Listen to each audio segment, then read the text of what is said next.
Hello my dear friends. तो क्या हाल चाल है आप सभी के? बढ़िया एकदम। मैं आप सभी का स्वागत करता हूं लाइट के 7th लेक्चर में, जहां पे आज हम लोग रिफ्रैक्शन के बारे में आगे बात करने वाले हैं। देखो, रिफ्रैक्शन का 6th वीडियो जो था वो फर्स्ट वीडियो था। वहां पे हमने इंट्रोडक्शन लिया था, रिफ्रैक्शन क्या होता है उसके बारे में पढ़ा था। वहां पे एक टर्म होता है जो कि रिफ्रैक्शन में बहुत ज़्यादा यूज होता है, जिसका नाम है optical density, sorry refractive index. ठीक है, तो वो हमने पढ़ा था और वहीं से हमने चीज़ों को कंटिन्यू किया था और एक फॉर्मूला पढ़ा था, म्यू इज इक्वल टू होता है सी अपॉन में वी। ठीक है, ये हमने पढ़ लिया था, ये हमने पढ़ा था ना। म्यू क्या होता है, वी क्या होता है, सब पता है। जिनको नहीं पता है उनके लिए म्यू क्या होता है, रिफ्रैक्टिव इंडेक्स ऑफ मीडियम। ठीक है, रिफ्रैक्टिव इंडेक्स ऑफ मीडियम होता है। और ये रिफ्रैक्टिव इंडेक्स क्या है भाई, मीडियम की प्रॉपर्टी होती है। जैसे तुम्हारी प्रॉपर्टी है ना कि शक्ल बैगन जैसी है, कोई लड़की घास नहीं डालती, वैसे एक मीडियम है, उसकी प्रॉपर्टी है रिफ्रैक्टिव इंडेक्स। वी क्या है, वी जो है वो speed of light in that medium है। Speed of light in that medium, उस मीडियम में लाइट की स्पीड कितनी होगी। ठीक है, अच्छा अब आगे एक चीज बात करते हैं, थोड़ा सा आगे। आज हम लोग बात करने वाले refractive index, sorry relative refractive index के बारे में। ये एब्सोल्यूट होता है। एब्सोल्यूट मीन्स टू से कि एयर के रेस्पेक्ट में निकालते हैं इसको। किसके रेस्पेक्ट में? एयर के रेस्पेक्ट में। तो अब तक हम क्या पढ़ रहे थे, एब्सोल्यूट रिफ्रैक्टिव इंडेक्स। ये क्या होता है भाई, ये भी कंपैरिजन ही है। ध्यान सुनो, एक ही सुनिएगा। हम आज पढ़ने वाले हैं रिलेटिव रिफ्रैक्टिव इंडेक्स। भाई मेरा टॉपिक यही है, इसी के ऊपर आगे बात करेंगे, क्वेश्चंस वगैरह करेंगे। ठीक है, अब तक आप क्या पढ़े? देखो, अपने पास दो टाइप के रिफ्रैक्टिव इंडेक्स होते हैं, पहला रिलेटिव रिफ्रैक्टिव इंडेक्स और दूसरा एब्सोल्यूट। एब्सोल्यूट भी रिलेटिव है, पर एब्सोल्यूट में हम जो कंपेरिजन करते हैं वो एयर के कंपेरिजन में करते हैं। एयर का रिफ्रैक्टिव इंडेक्स 1 होता है। ठीक है, तो भाई नीचे अभी आप धीरे धीरे समझ जाओगे। तो एब्सोल्यूट रिफ्रैक्टिव इंडेक्स क्या होता है, ये होता है विद रिस्पेक्ट टू एयर, मतलब एयर के रेस्पेक्ट में हम निकालते हैं।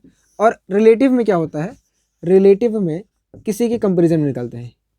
रिलेटिव रिफ्रैक्टिव इंडेक्स, देखो ये रिलेटिव जो है वो वाला रिलेटिव नहीं है, रिश्तेदार वाला नहीं है। रिलेटिव मतलब यहाँ पे कंपेरिजन वाला है कि एक के कंपेरिजन में दूसरे का क्या है। तो यह होता है with respect to any medium. With respect to any medium मतलब किसी भी मीडियम के रिस्पेक्ट में आप निकाल सकते हो। वो एयर भी हो सकता है, और अगर वही मीडियम एयर हो जाए तो उसे बोलते हैं एब्सोल्यूट रिफ्रैक्टिव इंडेक्स। ठीक है, इतनी बात क्लियर है। चलो अब हम आगे बात करते हैं इसके बारे में, पर एक चीज इसको पढ़ाने से पहले मैं आपको क्लियर करना चाहूंगा। एक फॉर्मूला लिख लो, ठीक है, या तो फिर एक उसके बारे में डिटेल डिस्कशन दे देता हूँ। पहले सुनो, जो बच्चे ज़्यादा जानने वाले हो, जो आप में से पढ़ने वाले हो ज़्यादा, उनके लिए यहाँ पे डिटेल डिस्कशन है। जो कम पढ़ने वाले, जिनको ये चाहिए कि बस फॉर्मूला दे दो मेरा काम चल जाए, उनके लिए लास्ट में एक फॉर्मूला दूंगा, काम हो जाएगा। तो आप ऐसे स्किप करो, शायद कहीं पे मिल जाऊँ मैं, वरना अभी समझ लो। तो हम लोग यहाँ पे बात करने वाले हैं लाइट की। देखो लाइट क्या होता है, लाइट एक वेव है। क्या है? वेव है। ठीक है, एक मिनट में चेक करूँ दिख रहा है कि नहीं दिख रहा है। चलिए अब हम बात करते हैं, क्या कर रहे थे, लाइट। लाइट एक क्या है, वेव है। वेव क्या होती है, पहले इसके बारे में थोड़ी बहुत डिस्कशन करते हैं। देखो वेव को डिफाइन कैसे करते हैं, हम बात करते हैं पहले। देखो वेव क्या है, एक पहले फिगर बनाता हूं, फिर इस फिगर से आपको मैं समझाने की कोशिश करता हूं। देखो वेव क्या है, वेव एक एनर्जी कैरियर है। जैसे कि मैं बोल रहा हूं, अब अगर मेरे सामने होते, जैसे हम नॉर्मल बातचीत करते हैं, तो मैं, आप यहाँ होते हो और मैं यहाँ पे हूँ, मान लो जैसे मैं यहाँ पे हूँ और आप मेरे सामने यहाँ पे खड़े हो, तो मैं बोलता हूँ और आपके कान तक आवाज़ मेरी पहुँचती है। कैसे? तो यहाँ से यहाँ तक आवाज़ ट्रेवल करती इन फॉर्म ऑफ वेव। किसके फॉर्म में? वेव के फॉर्म में। तो वेव क्या है, एक एनर्जी है। तो अब ये एनर्जी वर्ड कैसे, मतलब थोड़ा सा और इसको एक्सप्लेन करिए। देखो एग्जाम्पल समझिएगा, मान लो, जस्ट इमेजिन करो कि आपने एक रस्सी एक फिक्स जगह पे बांधो, यहाँ से एक रस्सी आप फिक्स जगह पे बांधो। थोड़ा सा क्रोनोलॉजी है, आप थोड़ा सा एकदम रिलेट करिएगा, शायद समझ में आ जाए। रस्सी एक जगह फिक्स जगह पे बांधो और रस्सी को ऐसे ऊपर नीचे करो, क्या असर बनेगा? कुछ बनेगा ना। ऐसा रस्सी बांधो यार कहीं पे फिक्स जगह पे और रस्सी को ऐसे ऊपर नीचे करो। ठीक है, तो अब रस्सी ऐसे ऐसे मोशन कर रही है। अब मुझे यहाँ बस एक सवाल का जवाब दीजिए, बाकी वेव क्लियर हो जाएगा। बस एक सवाल का जवाब है, यहाँ से यहाँ तक क्या जाता है? मतलब आप रस्सी यहाँ पे बांधे थे और ऐसे ऊपर नीचे कर रहे थे, तो बताओ यहाँ से यहाँ तक क्या जाता है? रस्सी यहाँ से यहाँ तक क्या जाता है? रस्सी नहीं। क्यों नहीं जाता रस्सी? भाई रस्सी का जो हिस्सा आपने पहले बांधा था वो हिस्सा तो अभी भी वही है, जो हिस्सा आपने पकड़ा था वो तो अभी भी वहीं पे है ना। वो थोड़ी ना चला। तो चला क्या, यहाँ से यहाँ तक एनर्जी चली। कौन चला, एनर्जी, वेव चली, जिसे हम बोलते हैं वेव। क्या चली, एनर्जी। कैसे चली, प्रूफ करो। देखो एनर्जी क्या होती है, अगर किसी आदमी को बोलो भैया ऐसे करते रहो तो वो थकेगा कि नहीं थकेगा, थक जाएगा ना, गारंटी देते हो ना, पक्की बात है, थक जाएगा। और जब वो थक रहा है इसका मतलब उसने काम किया, भाई काम किया ना। भाई कोई आदमी थक रहा है इसका मतलब उसने काम किया। काम करने का क्या मतलब है, उसने अपनी एनर्जी वेस्ट की। भाई एनर्जी कहाँ गई, एनर्जी तो कंजर्व है। Energy can neither be created not be destroyed. इसका मतलब ये है कि एनर्जी कहीं ना कहीं खर्च हो गई। और क्या कर रहा था वो, रस्सी को ऊपर नीचे कर रहा था, इसलिए मतलब रस्सी में एनर्जी चली गई, रस्सी में एनर्जी चली गई, तो वो एनर्जी यहाँ गई। अब देखो तब जब वेव चलती है, अब सुनना, यहाँ तक क्लियर हुआ। मैं आपको समझा रहा था लाइट एक वेव है, वेव कैसे चलती है, ये रहा क्रोनोलॉजी। रस्सी बांध दो, ऊपर नीचे करो, आप थक जाओगे, रस्सी ऐसे चलेगी, ठीक है। अपने सिलेबस में यही है, 11th में भी यही है, मतलब आगे जाओगे तो 11th मिलता है ना, तो उसमें भी यही होता है। अब ध्यान से सुनिएगा, क्या यहाँ तक समझ आया, पक्का। चलो अब आगे थोड़ी सी बात करते हैं। अगर वेव होती है तो उसमें कुछ चीज़ें आती हैं। एक टर्म आता है वेवलेंथ। ये देखो, ये यहाँ से यहाँ तक के डिस्टेंस को हम बोलते हैं एक चक्कर। ऐसा ना ऊपर करते हैं, ये एक चक्कर होता है, इसे क्या बोलते हैं, एक चक्कर। यहाँ से यहाँ तक क्या बोलते हैं, एक चक्कर बोलते हैं, क्योंकि यहाँ से यहाँ तक फिर से साइकिल रिपीट हो रही है, इसे बोलते हैं वन साइकिल। क्या बोलते हैं, वन साइकिल। क्योंकि यही चीज़ यहाँ पे ना कट एंड पेस्ट है, सॉरी कॉपी एंड पेस्ट है, कट थोड़ी ना है। यही चीज़ सामने कॉपी पेस्ट है, फिर यही आगे कॉपी पेस्ट है। क्लियर है, चलो इसे बोलते हैं वन चक्कर। अब वन चक्कर में वेव कुछ डिस्टेंस ट्रेवल करेगी, उसे बोलते हैं वेवलेंथ। इसे क्या बोलते हैं, वेवलेंथ। लेमडा से लिखते हैं, ये लेमडा है, लेमडा ऐसे बना है, ऐसे फिर ऐसे, ठीक है, ऐसे, इसे बोलते हैं लेमडा, लेमडा। वो जो उसमें बोलता है ना बाहुबली में, तो उसमें एक वर्ड आता है लमडा, वैसा लमडा। अब ये क्या है, इसे बोलते हैं वेवलेंथ। क्या होता है, वेवलेंथ। देखो ये एक वेव है, उसे बोलते हैं वेवलेंथ। इसे डिफाइन कैसे किया गया है, distance covered by wave in one चक्कर। देखो भैया आप सीबीएसई वाले हो तो आप वन साइकिल लिखो, वन रिवोल्यूशन लिखो, आपकी मर्जी।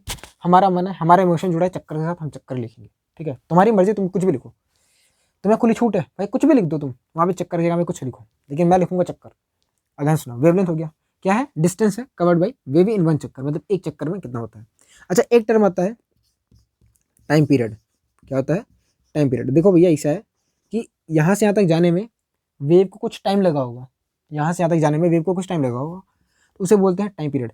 तो टाइम टेकन बाई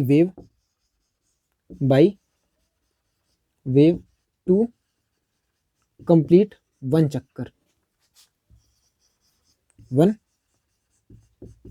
चक्कर। अब ध्यान सुनना, मैं बोलूँ यहाँ से यहाँ तक वेव गई तो आप क्या समझोगे, रस्सी गई कि एनर्जी गई। मैं बोलूँ यहाँ से यहाँ तक वेव गई, इसका मतलब क्या, रस्सी गई कि एनर्जी, एनर्जी गई। अब एनर्जी जब जाती है तो वेलोसिटी साथ में लाती है। जब रस्सी, भाई कोई चीज़ चल रही है तो क्या क्या आता है, वेवलेंथ यानी डिस्टेंस आई, टाइम आया, फिर आती है स्पीड। अब इन तीनों में आपस में रिलेशन क्या है, वेवलेंथ को क्या लिखते हैं, वेवलेंथ को लिखते हैं लेमडा से, टाइम पीरियड को कैपिटल टी से, और यहाँ पे मान लेते हैं जो स्पीड ऑफ वेव है उसे हम लिख रहे हैं वी से। तो स्पीड इक्वल टू क्या होता है, डिस्टेंस अपॉन टाइम, डिस्टेंस यानी लेमडा, टाइम मतलब ये। तो एक फॉर्मूला निकल गया था, v equal to lambda by t. ठीक है, ठीक है, समझ आया। तो अब तक हमने आपको क्या समझाया, वेव के बारे में समझाया। वेव ये होती है, अगर नहीं समझ में आया तो एक काम करो, वीडियो को दोबारा पीछे कर लो यार, ठीक है। तो इसे आप please pause the video and note it down. हो गया, चलो इसका यूज़ क्या है। अब बोलोगे मेरे स्कूल में नहीं पढ़ाया गया, देखो पढ़ाया गया होगा, आपके स्कूल में मैंने से नहीं करो, लेकिन मोस्ट ऑफ द स्कूल्स में नहीं पढ़ाया जाता। अगर आपके स्कूल के मास्टर ने पढ़ाया तो थैंक यू बोलना, क्योंकि ना ये पढ़ाया नहीं जाता। और इसका यूज़ ना हम करते हैं आगे, कहाँ पे करते हैं, प्रिज्म में करते हैं। इस चैप्टर में, मतलब चैप्टर अलग हो गया है, उसमें करते हैं प्रिज्म में, ठीक है। चलो सुनिएगा क्या यूज़ है, वो समझ में आ गया ना। एक फॉर्मूला कि v इज इक्वल टू होता है लेमडा बाई टी, बस ये याद रखना। इसमें एक चीज़ याद रखिएगा कि v is directly proportional to lambda होता है, बस समझ लेना, अभी बाद में बता दूंगा ना, अभी समझ लो यार। अब इसमें क्या है, मुझे आपको बताना है relative refractive index, relative refractive index. ध्यान से सुनिएगा और समझिएगा, कोशिश करिएगा। रिलेटिव मतलब कंपेरिजन होता है, क्या होता है, कंपेरिजन, कि एक के कंपेरिजन में दूसरा कितना है। अच्छा लिखते कैसे, देखो सवालों में जिसका अपना मतलब आता है वो होता है रिलेटिव, या ऐसे लिखो रिफ्रैक्टिव इंडेक्स, इसे लिखते हैं ना, कैसे लिखते हैं, देखो refractive index of one with respect to two, इसे लिखते हैं ऐसा, ठीक है। ये लिखा है, यही होता है रिलेटिव का मतलब, कि एक का मतलब मीडियम वन का रिफ्रैक्टिव इंडेक्स टू के कंपेरिजन में कितना ज्यादा है, कितना कम है। अब ध्यान सुनना कैसे लिखेंगे, इसका मतलब क्या है, ध्यान से देखो। आप मुझे ये बताओ, पहले आप मुझे कुछ मतलब बताना कि ये म्यू वन क्या है। क्या mu one refractive index of medium one लिखा है, जिसे हम लोग बोलते हैं one, refractive index of one. अच्छा म्यू टू क्या है, क्या रिफ्रैक्टिव इंडेक्स ऑफ टू है कि नहीं है, ठीक है।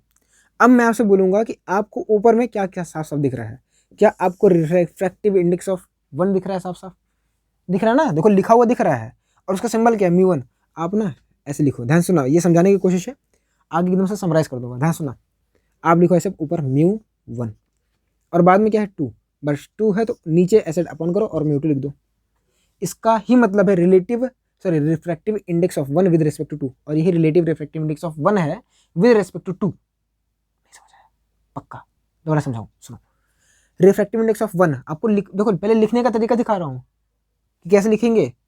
आपको साफ साफ क्या दिख रहा था, जैसे मैं आपसे बोलूं ना, ये हो गया। अब आगे इसको और एक शॉर्ट फॉर्म में लिखते हैं, कौन सा फॉर्म है, अब ध्यान से देखो। आपको क्या दिख रहा था साफ साफ, रिफ्रैक्टिव इंडेक्स ऑफ वन, इसे लिख दिया म्यू वन, और बाद में टू, बस ये हो गया refractive index of one with respect to two. नहीं समझ आया, एक बार और करते हैं, एक और नहीं समझ आया, अभी देखो आपसे बोला गया refractive index of x with respect to y, कैसे लिखोगे, ध्यान सुनो। आपको साफ साफ क्या दिख रहा है, एक्स, यानी आपको लिखा दिख रहा है रिफ्रैक्टिव इंडेक्स ऑफ एक्स, तो लिख दो ना शॉर्ट फॉर्म में म्यू एक्स, और वाई नहीं लिखा तो वाई को भैया पहले देख दो। देखो सुनो सुनो सुनो सुनो सुनो सुनो, हाँ ध्यान सुनो, अरे सुन लो यार, इधर देखो। आपने लिखा दिख रहा था, क्या दिख रहा था, रिफ्रैक्टिव इंडेक्स ऑफ एक्स, आपने म्यू एक्स लिख दिया, ठीक है। वाई भड़क गया, वाई भड़क गया, बोला यार मेरी कोई वैल्यू नहीं है, गजब बेइज्जती है। तो आपने ना उसको बुलाया, भाई देखो इज्जत दे रहे हो ना, तो उसको पहले लिख दिया, ये वाई, भाई इज्जत दे रहे हो ना उसको। अब ध्यान सुनना, म्यू एक्स है, म्यू एक्स। अब देखो इसको एक्सपेंड कैसे करते हैं, इसका मतलब क्या है, इसका मतलब देखो साफ साफ आपको क्या लिखा दिख रहा है, म्यू एक्स मुझे साफ साफ लिखा दिख रहा है, मैंने लिख दिया, और नीचे में म्यू वाई, क्या यही मतलब है, बस हाँ यही मतलब है, इसी का मतलब है refractive index of x with respect to y. चलो एक और करता है, अब इतना नहीं समझाऊंगा, अब देखो जुगाड़ सीधे, जुगाड़ तो समझा रहा था देर से, कॉन्सेप्ट मैंने आपको सिखाएंगे। देखो आपसे पूछे refractive index of a with respect to b, तो कैसे लिखोगे, इसका मतलब है म्यू बी इंटू ए, ऐसा होता है ना, देखो म्यू ए बी, ये तो होगा, और ये इसके किसके होगा, mu a upon mu b के। अच्छा एक और ये मुझे होता है refractive index of p with respect to q, क्या होगा इसका मतलब, इसका मतलब है mu p q is equal to mu p upon में म्यू क्यू। एक और, चलो ये करो, refractive index of m with respect to r, कुछ भी ले लो, तो कैसे लिखोगे, म्यू एम पहले, फिर आर, और फिर हो जाएगा म्यू एम अपॉन में म्यू आर, ठीक है। बस यही लिखना है, समझ आया, पक्का, तो नोट करो इसको, नोट करो, क्या लिखना सीख गए, क्या लिखना सीख गए हो तुम, बेटाओ मैं। अब ध्यान से सुनिएगा, अब मैं ये इतना लिखना सीख गया ना, चलो प्लीज सीख जाओ, बहुत आसान चीजें हैं, कठिन बिल्कुल नहीं है, जुगाड़ है यार, और क्या मतलब, इससे आसान क्या ही बताऊं मैं। अब इससे आसान मतलब वही ABCD है, वही सीख लो जाके। अब ध्यान सुनो, आगे एक चीज और, क्या है, आपने आज ही पढ़ा था म्यू इज इनवर्सली, मतलब पिछली क्लास में पढ़ा था mu is inversely proportional to V होता है। एक जुगाड़ और है कि कभी भी अगर आपको ऐसा दिख जाए, ध्यान से सुनिएगा समझिएगा, कभी भी अगर आपको ऐसा दिख जाए तो आप इसे ऐसे लिख सकते हो, mu one upon mu two is equal to V2 upon V1। नहीं समझ आया, देखो यहाँ पे ऊपर आपने वन लिखा तो इसका वन नीचे जाएगा, इनवर्सली है ना। देखो अभी प्रूफ भी कर दूंगा कैसे होता है, पर अभी जुगाड़ सीख लो ना, सीधे जुगाड़ है। जैसे अगर नहीं समझ में आया तो दूसरा देखो, दूसरा एग्जाम्पल, ये पहला एग्जाम्पल था, दूसरा अगर म्यू ए ऊपर लिखा और म्यू बी नीचे लिखा, क्या है, रेशियो निकाल रहा हूँ, तो आपको वी बी ऊपर लिखना पड़ेगा और वी ए नीचे। जुगाड़ है यार, ये इनवर्स रिलेशन है, क्लास 8 में सिखाया जाता है, मैथ में है। अरे चलो देखो तीसरा, देखो तीसरा, अगर मान लो मैंने यहाँ पे लिखा ना mu x upon mu y, तो इसका मतलब क्या है, आप लिखोगे v y upon v x. हम नहीं मानते, प्रूफ करो, प्रूफ कर देता हूँ, रुको ना, देखो प्रूफ करता हूँ, प्रूफ देखो तुम्हारे सामने, सुनो। मान लो मैं पहला प्रूफ करता हूँ, पहला प्रूफ फर्स्ट। मान लो मेरे पास एक मीडियम 1 है, ठीक है, एक मीडियम 2 है। मीडियम 1 का रिफ्रैक्टिव इंडेक्स म्यू 1 है, इसमें स्पीड ऑफ लाइट v1 है, और मीडियम 2 का रिफ्रैक्टिव इंडेक्स म्यू 2 है, इसमें स्पीड ऑफ लाइट v2 है। ठीक है, ठीक है, ठीक है, ठीक है। अब आपने मुझे बताओ म्यू और v1 में रिलेशन क्या होता है? क्या ये होता है, क्या mu 1 is equal to c upon v1 लिखोगे? ये लिखोगे ना। चलो अब म्यू 2 इज इक्वल टू क्या लिखोगे? Mu 2 is equal to c upon v2। आपको वैल्यू किसकी चाहिए? म्यू 1 अपॉन म्यू 2 की। देखो ना, म्यू 1 अपॉन म्यू 2 की। तो आप क्या करो, इक्वेशन 1 और इक्वेशन 2 को आपस में डिवाइड कर दो, तो क्या हो जाएगा, mu 1 upon mu 2 is equal to mu 1 upon mu 2 is equal to c upon v1 पूरे का अपॉन सी अपॉन v2। अब ये नहीं आता तो ये ऐसे करते हैं, फिर ये ऐसे करते हैं, तो mu 1 upon mu 2 is equal to, देखो ये इससे मल्टीप्लाई होगा और ये से, तो c v2 upon c v1 cancel out हुआ और निकल के क्या है, mu 1 upon mu 2 is equal to v2 upon v1। और भाई वही तो सिखा रहा था मैं, इतना लंबा करना है कि ये सीखना तुम सीखो, तुम्हारे सामने है, इसलिए पहले जुगाड़ बताया, बाद में आपको वो सिखा रहा हूँ। आपकी मर्जी है, जो मन करे वो ले लो, दोनों सामने है, पसंद तुम्हारी, उठा लो जो मन करे। तो इसे नोट करो, हो गया, हो गया, हो गया। चलो अभी इन सबको समराइज करेंगे, परेशान ना हो। बोल दो हम परेशान नहीं होते सर, हम ना टेंशन फ्री इंसान है, हम नाक में दम करते हैं, हम नाक में कम दम नहीं देते। अब देखो सुनो, एक और था, अगर मान लो कोई भी रिलेशन ए बी के डायरेक्टली प्रोपोर्शनल है, ए और बी में डायरेक्ट रिलेशन है, मतलब ए बढ़ाओगे तो बी बढ़ेगा, ये तो मतलब होता है। तो इसको कैसे लिख सकते हो रेशियो में, a1 upon a2 is equal to b1 upon b2। आज अभी पढ़ा था ऐसा रिलेशन, कौन सा था, कौन सा था, कौन सा था, v is directly proportional to lambda था, ये तो पढ़े थे कि v बढ़ा, लेमडा बढ़ाओ तो v बढ़ जाएगा। तो कैसे लिख सकते हो, v1 upon v2 is equal to lambda 1 upon lambda 2। ओ नहीं आया, नहीं आया, नहीं आया, नहीं आया, आया, आया। एक और लिखो, v a upon v b is equal to, क्या होगा, क्या मैं लिख दूं lambda a upon lambda b? बुरा तो नहीं मानोगे, नहीं मानोगे ना, सही लिखा ना, एकदम सही। अब सुनो, जो पढ़े थे उसका रिलेशन, हाँ अब ध्यान से सुनो, बताता हूँ। देखो सब तीनों को जब तक पढ़े थे ना, इन सबको मिलाते हैं और एक फॉर्मूला बनाते हैं, और वो फॉर्मूला आपको याद करके रखना है। 2 के ऊपर आज सवाल करूंगा, मतलब 3 लिखाऊंगा, क्या बोल रहा हूँ, दिखाता हूँ। देखो हमने क्या क्या सीखा, हमने सीखा μ2 1 लिखा होता है ना, 1 μ2, इसका मतलब क्या होता है, इसका मतलब होता है μ2 अपॉन μ1, यही होता है ना, अभी सिखाया था। और इसका मतलब क्या होता है, इसका मतलब होता है v1 अपॉन v2, और इसका मतलब क्या होता है लेमडा 1 अपॉन लेमडा 2। ये आपको एक फॉर्मूला मिला है, जो अब तक पढ़ाया है वो सब सामने है भाई, यही सिखाया इतनी देर से, और यही सिखाने के लिए मैं आपको इतनी देर से ना माथा पच्ची कर रहा था। देखो यहाँ से हमने एक जोड़ा निकाल दे रहा हूँ, एक जोड़ा कौन सा है, कि देखो भैया 1 μ2 जो है वो बराबर होता है μ2 अपॉन μ1 के, और इसको हम लोग लिख सकते हैं v1 अपॉन v2 के। इसके ऊपर मैं आपको सवाल करा दूंगा आज।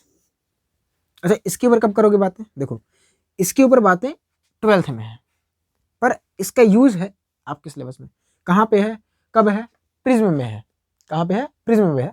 बस एक लाइन समझाने के लिए मैंने आपको ये बताया है। क्या सर आपने एक लाइन बताने के लिए इतना बता दिया, है ना भाई, डिटेल कुछ होता ना, कॉन्सेप्ट वही है, रटाने का तो फिर रटा देते ना, बुक में भी लिखा है तो रट लो, तुम्हारी मर्जी है, ठीक है, वो तुम जानो ना रटना है तो ये नोट कर लो, फिर हम बात करें आगे। तो please pause the video and note it down.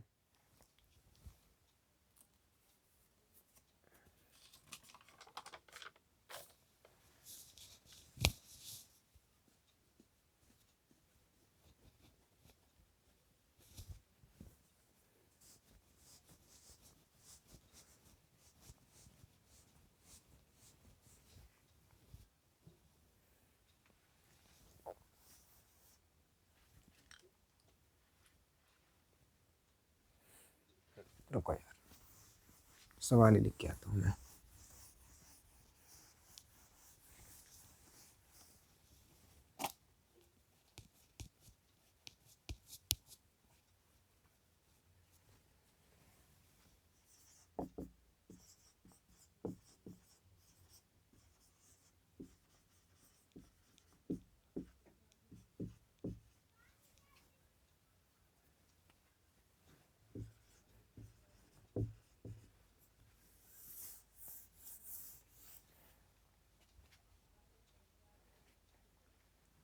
Note कर लिया था ना, चलो वो मिटा दिया मैंने। तो अब तक हमने क्या पढ़ा था, म्यू टू वन, ऐसे लिख, मतलब इसको कुछ भी पढ़ लो यार, mu two upon mu one is equal to v one upon v two is equal to lambda one upon lambda to.